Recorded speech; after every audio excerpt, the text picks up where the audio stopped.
दोस्तों, बहुत समय पहले की बात है। एक बार राजा अपने सिपाहियों के साथ किसी दूसरे राज्य की ओर जा रहा था।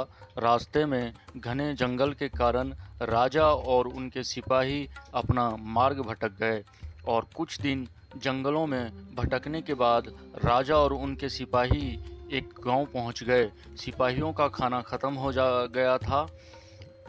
राजा ने अपने मंत्री से कहा, जाओ गांव में जिसका भी खेत सबसे बड़ा दिखे उसकी सारी फसल काट लाओ।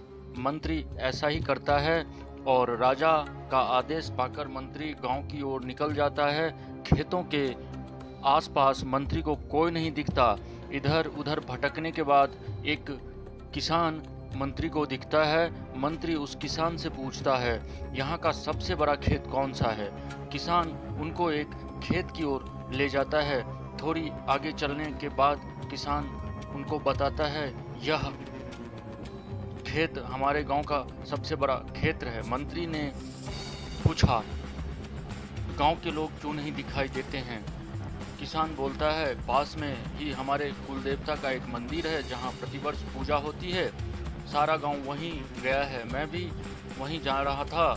मुझे कुछ अचानक खेत में काम याद आ गया।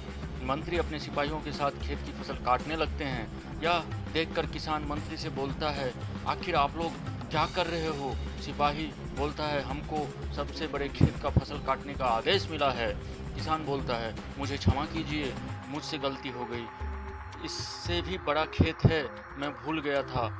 मंत्री और सिपाही किसान के साथ उसके पीछे पीछे चल देते हैं। बहुत आगे जाने के बाद एक खेत दिखाई देता है जिसकी फसल इतनी अच्छी नहीं होती है और ना ही खेत इतना बड़ा होता है जहां से वो लोग चल के आए थे। मंत्री गुस्से में किसान से बोलता है, यह तो सबसे छोटा खेत है, ना इसकी इतनी अच्छी फसल है, तुम बेकार में ही हमें यहाँ ले आए हो।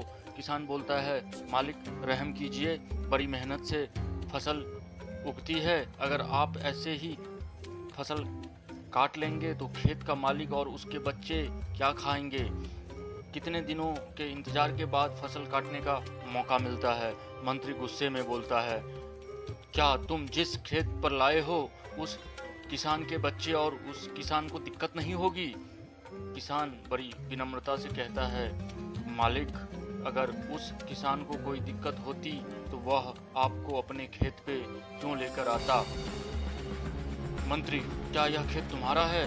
किसान, जी हजूर, यह खेत मेरा है, इससे छोटा है पर मेरा है। इसकी सारी फसल काट लीजिए, मुझे कोई आपत्ति नहीं है, पर जिस खेत में आपको ले गया था वह मेरा खेत नहीं था। मुझे पहले नहीं पता था कि आप इस उद्देश्य से खेत पूछ रहे हैं। जब मुझे यह ज्ञात हुआ कि आपको फसल काटना है तो मैंने अपने खेत पर ले आया, क्योंकि मैं स्वयं इसका मालिक हूँ और इस खेत की फसल पर पूरा मेरा अधिकार है, इसीलिए आप इसे काट कर ले जाइए।